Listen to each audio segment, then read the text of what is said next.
All right, everybody, welcome back to the show. It's Anti-War Radio. I'm your host, Scott Horton. Angela Keaton, producer of the show, and antiwar.com development director is sitting in here, but her mic's off because I'm about to interview Gareth Porter here in a sec.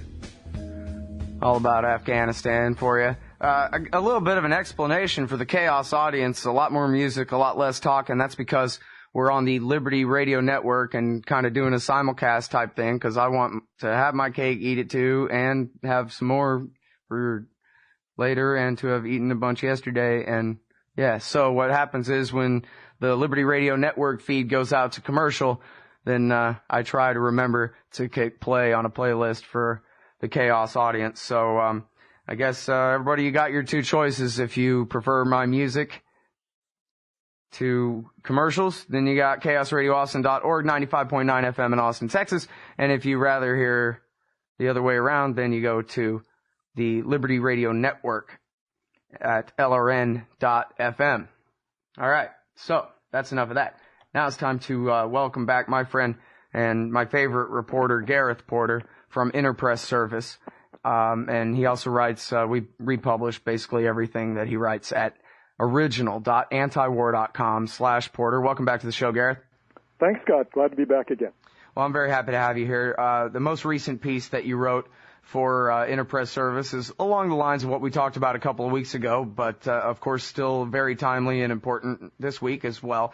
McChrystal faces Iraq 2006 moment in coming months. What does that mean?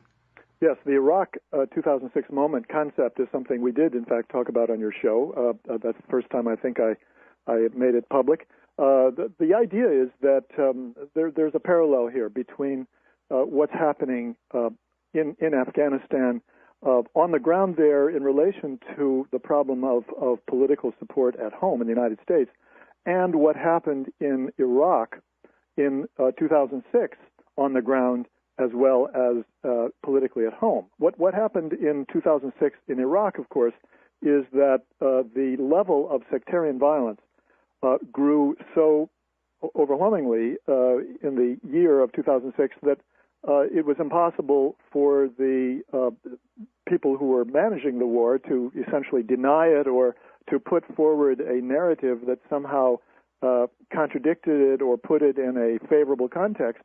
And as a result, essentially, the support politically for the Iraq war melted away at home. And I don't mean here just a public support as reflected in polls or other ways of sort of gauging public support, but the political elite itself essentially lost confidence in the people who were managing the war. And this basically created a political crisis for the White House in terms of what to do about this.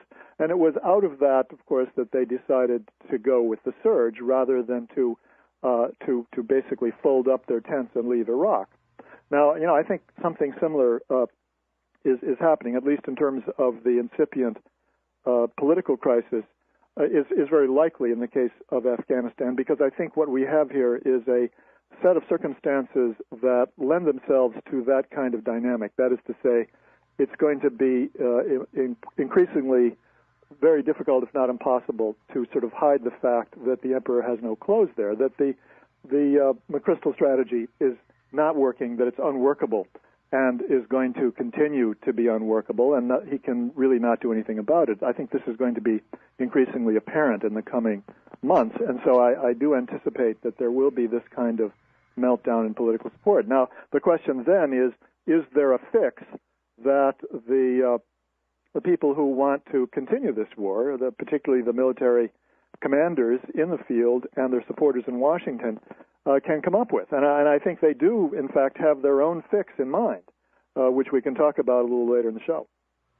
Well, I'm going to have Kelly Vlahos on the show here in the next hour. She's got a new piece at antiwar.com all about the big conference that the Coin crowd had the other day, and how they're avoiding the subject of their own failure. So That's an important part of this story, is what the Democratic war party is saying to itself about the crisis. But well, and that is very much linked to the fix that I am talking about, because what I heard about this fix, this political fix, if you will, for this problem of an incipient meltdown of political support for the war in Afghanistan was something I was told at that very conference, the same conference that Kelly was at. Oh, great. Well, and well, what you have is something for your program, for to get people to listen to the entire program. yeah, there you go.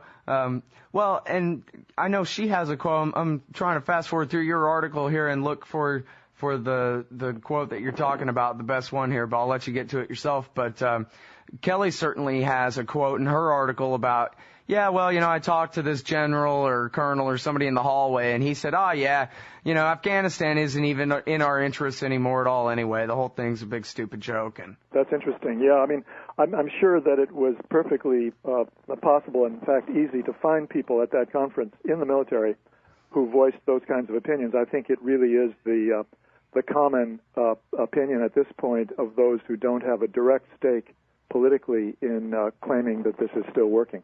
Well, look, if the parallel is 2006 in Iraq, then all that means is we're going to have even more war. The news story is all about, McChrystal needed a drink of water this morning instead of what John McCain was saying to him when he fell over or whatever. I didn't see the footage, but anyway, what McCain was saying was, hey, what's all this about an artificial timetable? We have to win this war. This is the same thing as during the Bush era. Even James Baker and Sandra Day O'Connor and Verdun Jordan and the secret ruling power from on high came and said, we're the Iraq Study Group, and we say get out by spring '08. And Bush said, no way, and doubled down the whole thing. So can we expect an attempt by Petraeus and he was the one who set it all in motion in Iraq as well? I think the answer is yes and no. And the yes part of it is that now is the time for me to pop the key point that I was going to make, which I picked up at the conference, the Center for New American Security conference that Kelly was also attending. What I did was talk to the president of CNAS, retired Lieutenant Colonel John A. Noggle, who is a very close friend and associate of General Petraeus, helped Petraeus write, and perhaps more accurately, really did most of the writing himself, along with the other co-author, General Amos, whereas Petraeus merely put his stamp of approval on it. But Noggle is very close to Petraeus, and he told me when I asked him about Afghanistan, look, we can still win this war, but it's going to take a long time, and he said that the policy of the United States can still be turned around, that they can sort of get President Obama to reverse his decision to begin withdrawal in mid-2011, and instead to basically declare that we are in this for the duration in order to defeat the Taliban. And the reason he thinks that is that the Republican Party will attack the president unmercifully if he does not reverse the policy, and that will create a new political dynamic. Now, I do think that is in fact the fix, the political fix that McChrystal and Petraeus and their supporters in Washington have in mind. Well, they're equivalent, in fact, of the surge policy of 2006, 2007. Well, are you sure that the president really wants out of there? It seems like this decision has already been made, at least by Petraeus and McChrystal, who McChrystal, the general in charge of Afghanistan under Petraeus there, told the media last week, I think it was, maybe it was the week before that 2011, forget that. We're going to be there for years and years and years and years. There's just a leak in the Australian press that they're talking decades and decades and decades. We hear leaks like that all the time in the NATO countries, Germans and French complaining, No doubt about it that McChrystal has made it abundantly clear that he wants to stay there for years and years. I'm sorry. Yeah. Let me get back to the president and what you think he thinks when we get back from this break here. It's Gareth Porter, my favorite reporter, IPSnews.net on Anti-War Radio. We'll be right back, though.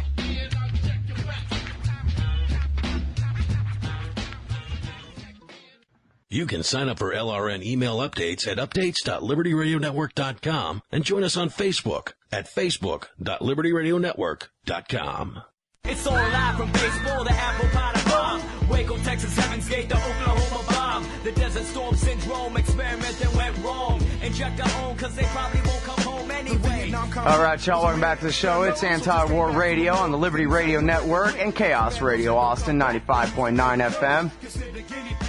ChaosRadioAustin.org. And I'm talking with Gareth Porter here. And Gareth, I know you lean a little bit left, and I know that you want to believe that the president is anything less than the devil himself. But is there really any reason to believe that he disagrees with the Pentagon about staying in Afghanistan/Pakistan arc of crisis from here unto eternity? I think the answer to that is not one that I'm able to give easily. I mean, I think that what's happening is that he is, in fact, being changed every day that he's in the White House, and that he makes his accommodation with this war and the war makers. There's no doubt in my mind that when he entered the White House, that he had a big set of differences with the war makers. I think that those differences have narrowed, as I say, day by day, week by week, month by month. I mean, he did say during the whole campaign going back to 2007 that the real war is Afghanistan, Pakistan, and he couldn't possibly, I mean, this guy, he's not George Bush. He's smart enough to be his own Dick Cheney for a minute at least and say, look, you're not going to win a war in Afghanistan. What are you, stupid? All of human history says nobody's conquered that place since the great-great-great-great-great-great-great-great-great-great-great-grandparents of the people who live there right now. Yeah, and of course, let's bear in mind that the politics of this country are such that Democratic candidates believe, whether it's true or not, that they have to have a war to support so that they can also oppose the wars that they do, in fact, oppose. And that certainly was the case with Obama in the last presidential election. I mean, he was running on an anti-war platform, and so he was covering himself politically by having a war that he could support. I mean, I did some reporting in the first months of the Obama administration that suggested, and I still believe this is true, that Obama wanted to hold the line against escalation in Afghanistan, was only partly successful in doing so, and in the process, I think that he has increasingly been compromised, in a fundamental sense. I see him now as going through what Lyndon Johnson went through when he, in fact, tried to avoid going to war in Vietnam. I mean, he did not want to go to war in Vietnam. He was politically under pressure to do so within his own administration, and for his own political reasons, went ahead and made his compromises. And then he became a hawk. I mean, he became so hawkish that he was more gung-ho than anybody else in his administration. And in the end, that destroyed him personally. I mean, he became an alcoholic. That's not well known, but he was so profoundly changed by his presidency and by becoming a war president that it did personally destroy him, as well as, of course, preventing him from ever running for office a second time. Mm-hmm. Which is still preferable to being burnt to death by napalm. But okay, so there's just no question that there's pressure from the Pentagon on the president, regardless of whether he welcomes it anyway or what, to stay forever. I mean, there's been all these leaks. Please talk about what's been in the Times and the Post lately about JSOC and about setbacks and Kandahar here and Marja there and minerals discovered over there, even though everybody's known about them for 50 years or something. What do all these things mean? What it means is that there really is real panic in Washington as well as in the command in Afghanistan. That this is not working and that we're facing a severe crisis of political confidence here at home in the war. And they really don't know what to do about it at this point. And that's where, this fix that I alluded to earlier comes in. They're going to hope that the Republicans, and, the comment that you quoted from John McCain is a perfect illustration of what we can expect over the coming year. to be the Republican line led by McCain on Afghanistan. That this president has to basically shape up, eliminate this idea that there's going to be any withdrawal, and emphasize that we're in this for the duration. And I have to admit that I doubt that President Obama has the wherewithal, the balls, if you will, to stand up to that kind of Republican pressure, as well as, of course, the military leadership itself, the Petraeus and McChrystal, taking that line privately and in some guarded fashion, probably publicly as well. And so I think that is their fix. But I also think that this is not going to solve the political problem here at home. You can't do what you did in the Iraq War, which is come up with a savior, in that case, David Petraeus, who was going to have a whole new strategy, which was called counterinsurgency, along with 30,000 more troops. That's simply not going to be credible in the case of Afghanistan. Nobody believes that. So, how are they going to justify it? How are they going to play this? This is still to be seen. I just don't see how this fix is going to do them much good, except to continue the war under circumstances where more and more people in Congress, public opinion, the political elite generally is saying, hey, this is no good. I mean, what are we doing here? We have to get out. All right. Now, I don't ever, I try to play devil's advocate on some of the details with you sometimes, probably not good enough, but I hardly ever play, really devil's advocate in the war party's advocate sense. So let me try. In Iraq, they invaded this country, overthrew the minority dictatorship, and empowered the majority that doesn't need us over the long term. They're going to rule the place, at least from Baghdad to Basra, and like that. Now, in Afghanistan, we've installed the people who were on the verge of losing completely their civil war at the moment that we intervened against the majority. And if we do leave, there's every likelihood that we're going to have to watch the 1990s or worse play out all over again in Afghanistan, as there's a major civil war, as all of our former puppets and quislings get knives through the throats, as Kabul falls to the Taliban, as all hell breaks loose. And I mean, don't we owe it to the people of Afghanistan to carpet bomb them until that's no longer a possibility, Gareth? No, of course not. I mean, I don't believe that for a moment.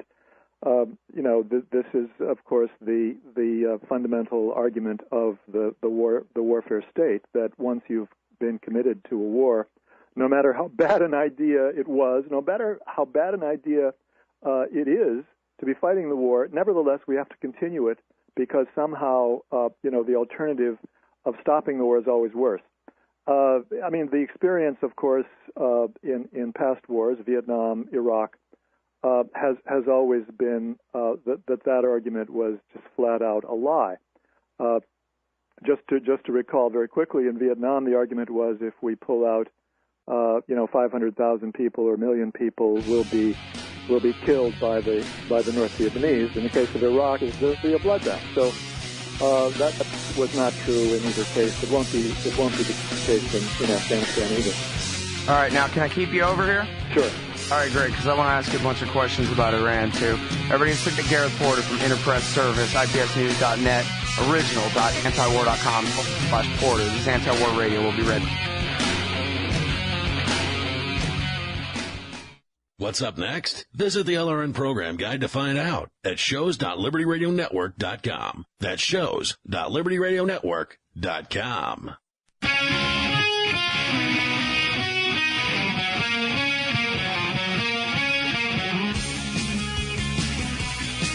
All right, y'all, welcome back to the show. It's Anti-War Radio on Chaos 95.9 FM in Austin, Texas, and the Liberty Radio Network. ChaosRadioAustin.org, antiwar.com/radio. And I'm on the phone with Gareth Porter, my favorite reporter, from Interpress Service, IPSnews.net. And, of course, we republish every bit of it at original.antiwar.com/Porter. Gareth, you still on the line there? I'm still here. All right. Now, to the audience, I'm sorry if this bores you to tears and you just want to, put your CD back in the player or something, but I need my understanding enhanced on a topic that is extremely inside baseball, I guess, on this Iran nuclear issue and the conflict with the so-called international community led by the American empire, of course. And, you know, for those who are able to follow along, great. And if you can't, then that's just an indication that you need to listen to this show all the time, and then you'll be able to. Maybe go back and read Dr. Porter and Dr. Prather's archives at antiwar.com. Now, Gareth, let's talk about subsidiary arrangement 3.1. Right. Iran's safeguards agreement with the International Atomic Energy Agency. I guess I can sum up this real quick. The IAEA already existed and was the Atoms for Peace project, basically. And then they came up with the Non-Proliferation Treaty. It was America's baby, and they got virtually every state in the world to sign the thing.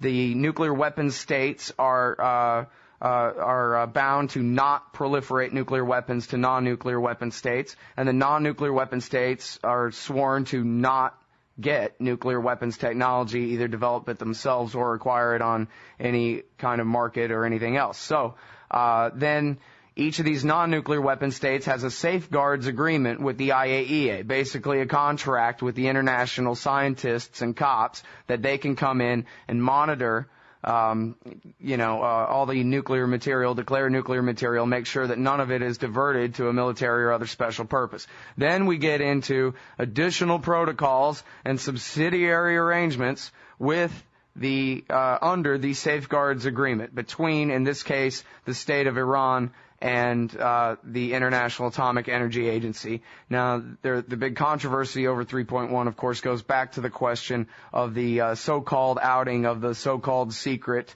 COM facility by the President of the United States last October. And I think now I'll be quiet and let you take it from there and make sure that I understand what exactly 3.1 is, right, and just how in violation Iran was of it or not, or what. Okay. So we'll pick up the thread in just a moment. The 3.1 subsidiary agreement, basically the key date there is March of 2007. But let me just make one preliminary comment, or point, not a comment. It's just a factual point, that the critical sort of event that preceded this event with regard to the subsidiary agreement is the effort by the IAEA, of course led by the United States, to get Iran, in particular, to sign the additional protocol. Now, the reason that they were so eager to get Iran to sign the additional protocol was the difference between the additional protocol's requirements and the initial treaty commitment of Iran to the IAEA, or not the treaty commitment, but the basic commitment under its safeguards agreement, is that the safeguards agreement, as you correctly pointed out, involves the IAEA's right to go in to inspect nuclear materials, to ensure that nuclear materials are not diverted. The additional protocol, on the other hand, allows the IAEA to go in and look at non-nuclear issues, such as centrifuge manufacture, for example. And so, what they were after here, it's very clear. It's absolutely clear that the IAEA in the United States wanted Iran to be in a position to turn over, where it had to turn over all the information about where it manufactures centrifuges, so that they could be in a position to say, okay, we know exactly where they're doing centrifuges. We'll know how many centrifuges they have at every moment. And this is a very big step away from the original intention of the IAEA.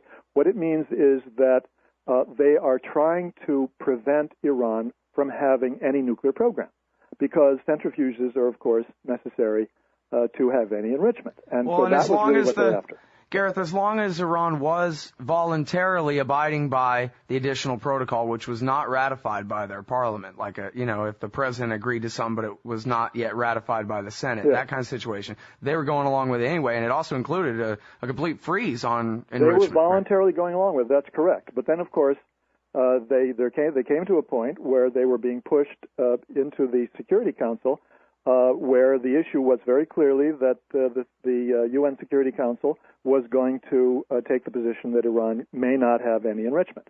And so then they backed away from the additional protocol. And it was then, coming back to March 2007, this question of whether they would inform the IAEA as soon as the decision was made to have any new nuclear facility. Now, if they were still under the additional protocol, that would include any facility to manufacture centrifuges as well. But in this case, it meant facilities that actually would have nuclear materials in them. And at that point, the Iranians said, we are being threatened with war by Israel and the United States. Any information we provide them, design information on our facilities, would better enable them to plan their bombing attack.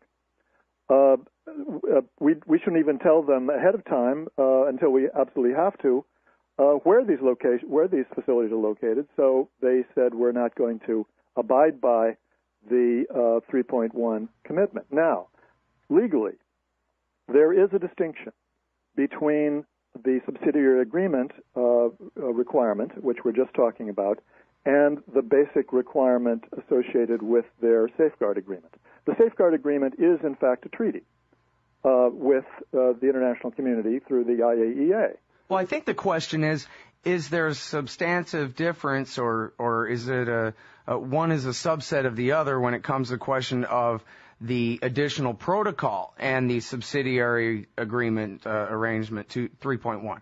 It is not simply a subset. It is, in fact, a different kind of agreement. And the legal specialists have, in fact, argued that the subsidiary agreement does not constitute an international treaty. It does not have the same legal force that the original Iranian agreement with the IAEA, that is, its safeguards agreement, has. And therefore, the Iranians do, in fact, have the right to change their mind about whether they're going to go along with that subsidiary agreement. They cannot unilaterally change the wording of it. That much is clear. They can't simply unilaterally declare that the subsidiary agreement will have different wording, but that's a different issue. Right. What they can do is say, we are suspending, our agreement to the subsidiary agreement. And now, just to cut to the chase here, because we're real short on time, Gareth. That's Gordon Prather's article about the IAEA Legal Eagle finds that this is all bunk. It's not a violation, right? Isn't that the same article, same topic there? In fact, I think what he's referring to is that there was a letter or a memorandum, I should say, from the IAEA's the head of the legal department of the IAEA, which addressed this issue.